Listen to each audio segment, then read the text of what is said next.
Oke, assalamualaikum Bapak. Waalaikumsalam Bu Ais. Ya, sudah istirahatnya Pak. Ya udah Iya, hari cukup ini lumayan. iya, saya mau eee, melanjutkan untuk bertanya terkait dengan tadi yang sudah kita bahas bersama tentang identifikasi masalah-masalah yang dihadapi di sekolah kita ya Pak ya. Nah, dari pertama itu terkait dengan pedagogik, literasi dan numerasi Pak. Karena motivasi siswa rendah, kemudian, berpengaruh terhadap, siswa menjadi tidak aktif dan kurang kreatif ya, Pak, ya. Iya iya. Kira-kira solusi apa yang bisa Bapak berikan untuk mengatasi permasalahan tersebut, Pak? Oke, yang jelas kita butuh desain. Desain tentang lingkungan belajar.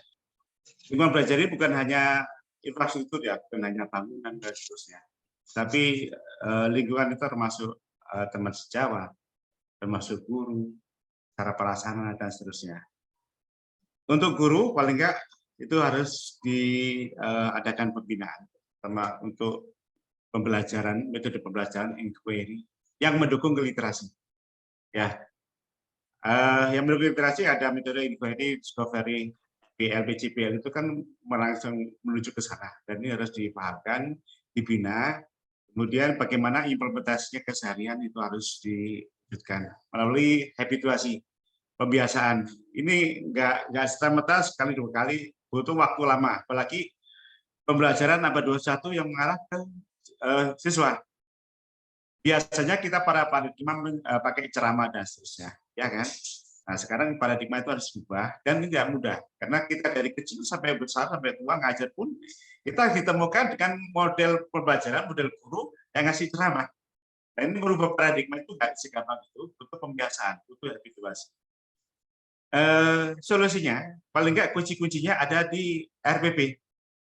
Ya, di RPP guru membuat RPP yang benar-benar bangun sendiri. Bukan hanya copy paste, tapi kalau adaptasi kalau bisa dihindarkan, tapi kalau bisa dibangun sendiri, jadi sesuai. Karena gaya belajar siswa, ya gaya belajar siswa itu akan berbeda-beda. Satu antara kelas yang satu dan yang lain itu penanganannya harus berbeda, karena gaya belajar akan berbeda.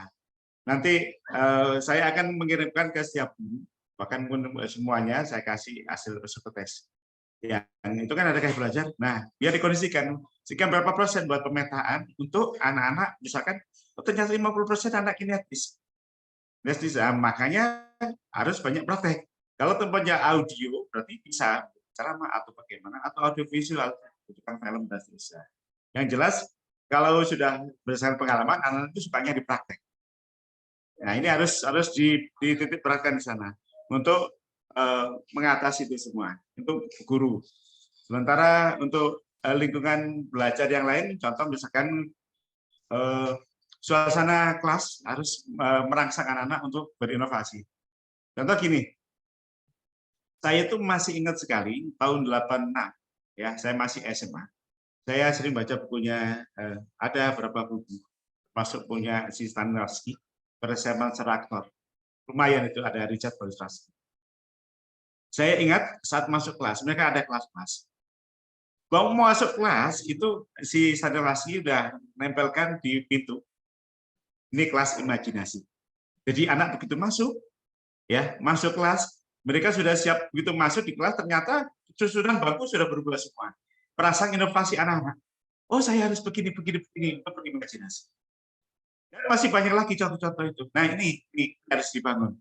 Gurunya, kesiapan, literasi guru itu harus dibangun, termasuk pengalamannya. Ini butuh pembiasaan panjang.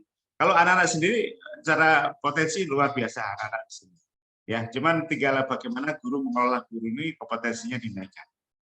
Itu. Jadi paling nggak untuk mengatasi literasi, numerasi, dan itu pun saya selalu sekarang lakukan kolaborasi dengan yang lain. Karena jujur saja kalau kita mengenalkan guru ya mengenalkan sekolah karena pendidikan abad 21 harus kolaborasi bukan kalau kita kan tertutup dulu hanya berfokus ke sekolahan sekarang kita harus kolaborasi dengan yang lain. Makanya saya sekarang sudah kolaborasi dengan satu klinik belajar dengan beberapa bundel ada Geo ada macam ya ada Brina Academy dan SG Dan sekarang ini untuk numerasi saya menggandeng KPM, Klinik Pendidikan MIPA. Nah, ini paling enggak pembobotan Klinik Pendidikan MIPA ini bergelut khusus untuk di Olimpiade Matematika. Jadi fokusnya ke sana. Saya tarik ke sini satu, leverage-nya banyak. Leverage-nya dalam artian untuk pembiayaan seikhlasnya. Membayar seikhlasnya. Dan benefit-nya pun luar biasa. Satu, kita bisa meningkatkan, membuat match club. Saya sekarang lagi menyusun match club, matematika klub ya, klub matematika, persiapan untuk Olimpiade. Dan dibina, dibantu sama KPM. Yang kedua, AKM, anak-anak sudah terbiasa dengan numerasi, tinggal membangun budaya literasinya harus diwujudkan. Sementara numerasinya dipegang sama KPM. Dan yang terakhir, yang ketiga itu persiapan anak-anak untuk UTBK.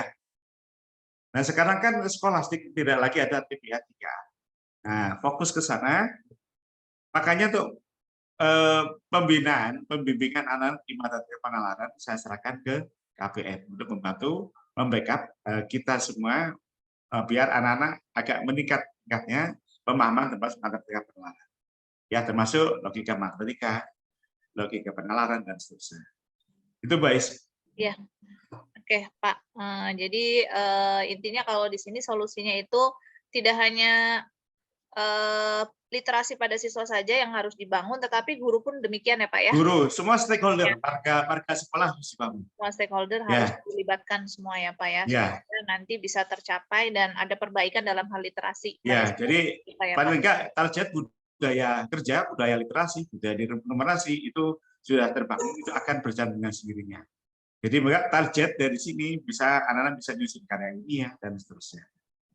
Itu yang target dari kurikulum. Iya. Kalau untuk kesulitan belajar siswa itu sendiri, Pak, karena di sini kan kita juga siswa kita juga kan tidak semuanya kondisinya normal, normal saja gitu ya, Pak. Tapi ada juga kan yang baik-baik saja. Iya, yang baik-baik saja gitu. Ada juga yang memang berkebutuhan khusus di sini gitu, sehingga mereka pun banyak kesulitan dalam menerima pembelajaran gitu di sekolah. Nah, kira-kira solusi apa, Pak, yang bisa diberikan untuk mengatasi permasalahan kesulitan belajar baik pada siswa yang baik-baik saja maupun siswa yang tidak baik-baik saja. Iya. Ini luar biasa. Kita dulu tidak pernah mengalami hal seperti ini. Itu pandemi ya. Selama pandemi kita nggak kenal anak dan seterusnya. PPDB pun online dan seterusnya. Begitu masuk, warna anak-anak beda-beda. Ada yang depresi, ada yang inklusi, dan seterusnya. Ini kita harus siap. Siap nggak siap harus kita lakukan. Kita jalani, kita carikan solusi. Ya, solusi untuk anak-anak yang misalkan inquiry, ya anak-anak yang inklusi ya. Anak inklusi itu paling nggak, saya kebetulan menggandeng satu perguruan tinggi ya yang ada jurusan psikologi, dan sekarang pun masih ada personelnya di sini, ada mahasiswa itu untuk penggalian informasi tentang anak inklusi, termasuk bagaimana ngasih treatment, ya ngasih treatment apa-apa yang harus dilakukan anak ini. Alhamdulillah sudah ada progres di sana. Nah, sementara anak depresi belum kita teratasi. Kalau anak yang baik-baik saja, tinggal melihat gaya belajarnya bagaimana meningkatkan. Kalau guru sudah paham akan pentingnya gaya belajar, pasti akan bisa menaikkan belajar mereka. Ya, potensi anak-anak itu akan bisa tergali semuanya. Jadi ya untuk mengatasi itu kita harus terima dengan lapang dada, tidak membedakan satu sama lain. Walaupun ada inklusi dalam, kita seolah-olah ya bagaimana melibatkan membangun lingkungan buat mereka yang bagus. Dan tidak ada bully. Ya, kadang-kadang bisa ada anak inklusi dibully dan seterusnya. Ini saya kerjasama dengan mahasiswa berapa ini, enggak mengkondisikan anak-anak, teman-teman dekatnya harus mengajak ngobrol. Dan jadi untuk membangun percaya diri mereka itu harus melibatkan banyak orang. Tidak hanya anaknya langsung, tapi pihak keluarga pun harus dilibatkan. Ya, soalnya kita ketemu anak itu kan hanya berapa jam aja, tapi di rumah kan orang tua yang ketemu. Iya. Nah, inklusi ini butuh penanganan secara nggak satu orang, tapi harus komprehensif. Ya, di sekolah teman-temannya diciptakan lingkungan enak buat enak, dia nyaman, di rumah pun harus nyamankan juga. Jadi tidak bisa hanya satu pihak saja menyelesaikan. Ini PR bersama sebetulnya untuk anak inklusi. Apalagi anak yang depresi ini juga sangat berat sekali. Iya, Ya, ya. Baik Pak. Terus kemudian terkait dengan permasalahan bagaimana guru mata pelajaran yang masih sulit untuk komunikasi langsung dengan orang tua ya Pak ya, terkait dengan permasalahan putra-putrinya di sekolah gitu. Kan kadang keinginan kami itu kan ada komunikasi langsung gitu antara guru mata pelajaran dengan orang tua. Namun ya. saat ini di sekolah kita kayaknya belum terfasilitasi nih kalau dalam hal komunikasi guru mapel dengan orang tua. Nah, kira-kira solusi apa yang bisa diberikan untuk mengatasi permasalahan ini, Pak? Gini, itu kita harus awali dulu. Biasanya kan orang tua banyak menuntut, ya. Tapi paling enggak kita harus memberikan pengertian bersama. Kita harus mengadakan pendidikan parenting dulu dengan orang tua. Ya, tahap pertama bikin parenting itu harus datangkan seorang ahli bagaimana membangun kolaborasi ini, komunikasi antara beberapa pihak yang ada terkait di sini. Kalau sudah sama-sama menyadari, kita akan bangun lebih enak, lebih kondusif.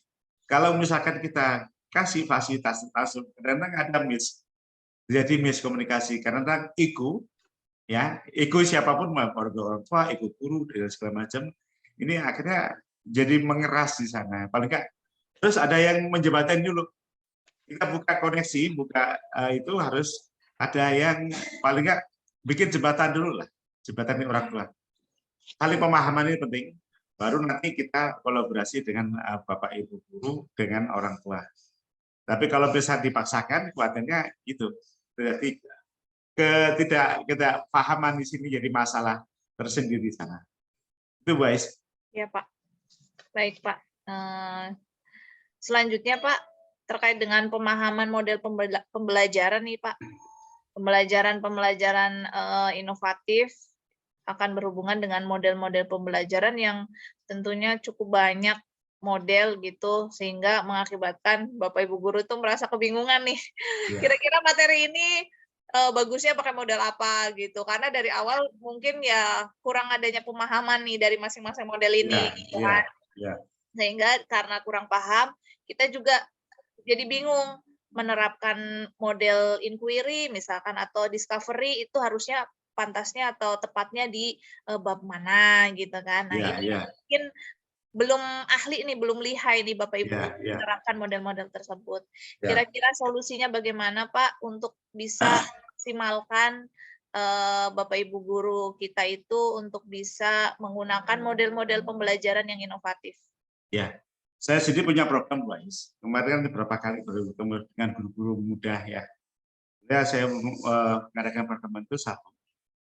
Dengan siapa saja personel yang butuh bimbingan. Satu person.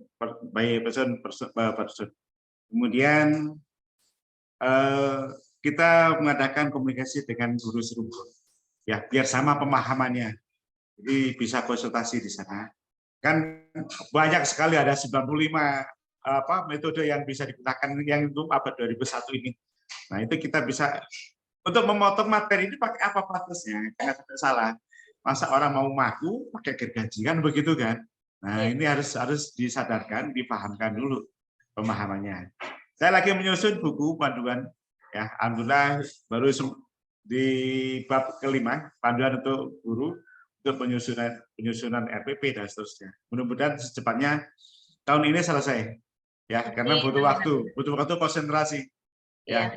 Karena kadang-kadang baru selesai, baru mengerjakan, ada kesibukan terus lagi, lupa lagi. Ya, mudah-mudahan panduan ini bisa dimanfaatkan buat guru nanti. Jadi ada terutama di abad 2021 abad 21 lagi saya susun. Ya, minimal nanti bisa ya memandulah buku itu untuk memandu kita biar seragam semua juga ya, Pak ya? Iya, ada rambu-rambu yang harus dipatuhi di sana. Iya, gitu. Oke, baik. Kemudian terkait soal hot nih, Pak. Kira-kira gimana, Pak, untuk mengatasi atau gimana sih caranya biar Bapak Ibu guru kita dan siswa kita itu terbiasa dengan konsep soal HOT ini? Ya, itu sebelum lari ke soal, ya, itu kembali lagi ke pembelajaran, kembali lagi ke RPP, kembali lagi ke indikator. Ya, di sana guru harus paling nggak disadarkan. Jadi, sadarkan kembali bagaimana menyusun terutama CTK perizinan. Ya, diwaspadai. Kalau bisa kalau memang sudah misalkan C4 di silabusnya, perlu ditingkatkan, kita naikkan C5, C6, tapi harus paham dulu. Iya. Jadi harus paham dulu. Paham dalam artian materi itu apa yang bisa ditingkatkan di sana. Misalkan di biologi mikroba misalkan. Lebih lebar lagi ke holobiont.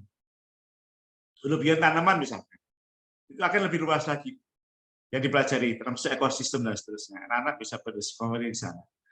Ini perlu pemahaman di sana, paling nggak harus banyak diskusi, ya baik dengan guru serumpun maupun ya nanti saya bantu lah. Nanti kalau misalkan melalui IHT pun hanya sekali 2 kali kan.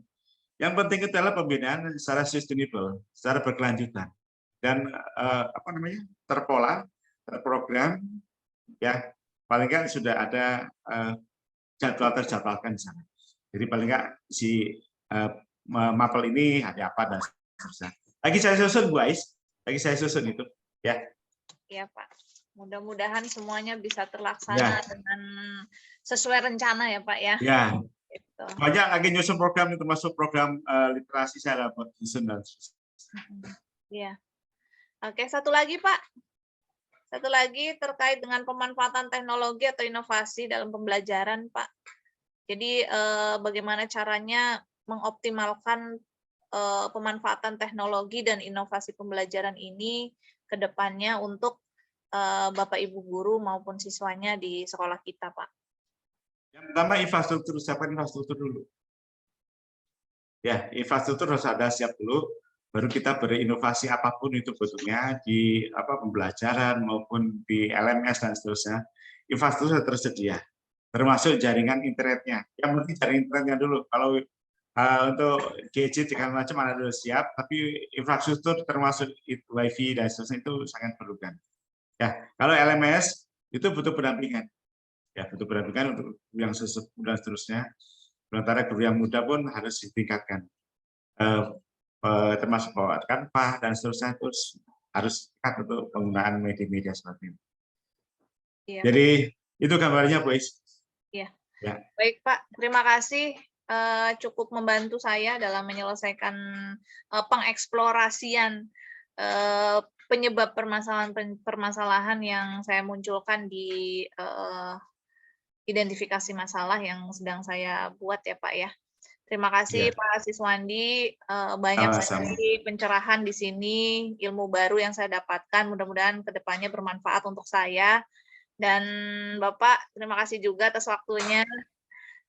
Mohon maaf nih kalau misalkan mengganggu aktivitas mengajarnya. Dan mudah-mudahan tidak bosan ketika nanti saya kapan waktunya ingin diskusi atau meminta saran dan masukan ya, boleh kuliah ya. saya selama PPG. Ya. Itu ya Pak ya.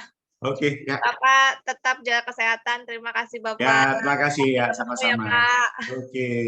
Ya, terima kasih Pak Sis. Assalamualaikum Pak Sis. Waalaikumsalam warahmatullahi wabarakatuh.